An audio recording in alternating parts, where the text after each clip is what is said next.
ಸರ್ವಮಂಗಲಮಾಂಗಲ್ಯೆ ಶಿವೆ ಸರ್ವಾರ್ಥ ಸಾಧಿಕೆ ಶರಣ್ಯೆ ತ್ರ್ಯಂಬಕೆ ಗೌರಿ ನಾರಾಯಣಿ ನಮೋಸ್ತುತೆ. ನಮಸ್ಕಾರ ಎಲ್ಲರಿಗೂ. ಲಕ್ಷ್ಮೀ ಮಾತೆಯ ಕೃಪಾಶೀರ್ವಾದ ನಮ್ಮೆಲ್ಲ ಗೃಹಲಕ್ಷ್ಮಿಯರ ಮೇಲೆ ಇರಲಿ ಅಂತ ಪ್ರಾರ್ಥಿಸ್ತೀನಿ. ಪ್ರತಿ ಶುಕ್ರವಾರ ಅಷ್ಟೇ ಅಲ್ಲ, ಪ್ರತಿದಿನವೂ ನಾವು ನಮ್ಮ ಹೊಸ್ತಿಲಿನ ಪೂಜೆ ಮಾಡಲೇಬೇಕು. ಪ್ರತಿದಿನ ಅರಿಶಿಣದ ಲೇಪನ ಸಾಧ್ಯವಾದರೆ ತಪ್ಪದೇ ಮಾಡಿ. ಟೈಮ್ ಇಲ್ಲ ಅಂದರೆ ಗುರುವಾರ ಶುಕ್ರವಾರನಾದರೂ ತಪ್ಪದೇ ಮಾಡಿ. ಯಾವ ಮನೆಯಲ್ಲಿ ಪ್ರತಿನಿತ್ಯ ಹೊಸ್ತಿಲಿನ ಪಂಚೋಪಚಾರ ಪೂಜೆ ಆಗುತ್ತೋ ಆ ಮನೆಯಲ್ಲಿ ಲಕ್ಷ್ಮೀ ಮಾತೆ ಪ್ರವೇಶ ಮಾಡೇ ಮಾಡ್ತಾಳೆ. ಇವತ್ತು ಶುಕ್ಲ ಪಕ್ಷದ ಶುಕ್ರವಾರ. ಯಾವುದೇ ಸೇವೆಗೆ ಪ್ರಾರಂಭ ಶುಕ್ಲ ಪಕ್ಷದಲ್ಲಿ ಮಾಡೋದು ತುಂಬ ಶುಭಕಾರಿ. ಇವತ್ತಿನಿಂದಲೇ ನಿಮ್ಮ ಹೊಸ್ತಿಲಿನ ಹೊರಗೆ ಈ ರೀತಿ ಲಕ್ಷ್ಮೀ ದೀಪ ಬೆಳಗಿಸಲು ಪ್ರಾರಂಭಿಸಿ. ನೀವು ದೇವರ ಮನೆಯಲ್ಲಿ ದೀಪಕ್ಕಾಗಿ ಯಾವ ಎಣ್ಣೆಯನ್ನು ಯೂಸ್ ಮಾಡ್ತೀರೋ ಅಥವಾ ಆಕಳದ ತುಪ್ಪ ಇದ್ರೂ ಒಳ್ಳೆಯದೇ.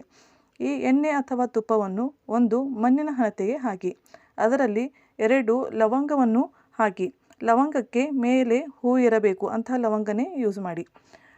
2 ಲವಂಗ ಮತ್ತು ಭೀಮಸೇನಿ ಕಾಪೂರದ ಚೂರು ಹಾಕಿ ಈ ದೀಪವನ್ನು ನಾವು ಮನೆಯೊಳಗೆ ಪ್ರವೇಶ ಮಾಡುವಾಗ ನಮ್ಮ ಬಲಬದಿಗೆ ಈ ದೀಪ ಇರಬೇಕು. ಈ ರೀತಿ ಆ ದೀಪವನ್ನು ನೀವು ಬೆಳಗಿಸಬೇಕು.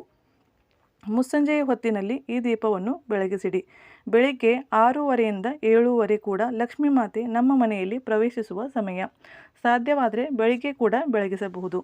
ಡೈಲಿ ಲವಂಗ ಬದಲಾಯಿಸಿ ನಿಮ್ಮ ಮನೆಯ ಅಂಗಳದ ಹೂವಿನ ಗಿಡಗಳ ಕಡೆಗೆ ಇಟ್ಟು ಬೇರೆ ಬತ್ತಿ ಮತ್ತು ಲವಂಗ ಹಾಕಿ ಪುನಃ ಈ ದೀಪವನ್ನು ಬೆಳಗಿಸಬೇಕು. ಇದರಿಂದ ಅಖಂಡ ಲಕ್ಷ್ಮಿ ಪ್ರಾಪ್ತಿಯಾಗುತ್ತೆ. ಬೆಳಿಗ್ಗೆ ಮೊಬೈಲ್ನಲ್ಲಿ ಅಥವಾ ಟಿವಿಯಲ್ಲಿ ವಿಷ್ಣು ಸಹಸ್ರನಾಮ ಅಥವಾ ವೆಂಕಟೇಶ ಸ್ತೋತ್ರವನ್ನು ಹಾಕಿಡಿ. ಸಂಜೆ ಶ್ರೀ ಸೂಕ್ತದ ಪಠಣವನ್ನು ಹಾಕಿಡಿ.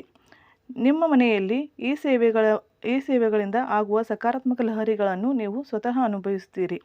ಶುಕ್ರವಾರದ ಈ ಶುಭ ಕಾರ್ಯ ನಿಮಗೆಲ್ಲ ಶುಭ ತರಲಿ ಅಂತ ಆಶಿಸ್ತೀನಿ. ಶುಭವಾಗಲಿ. ಬಾಯ್. Take care.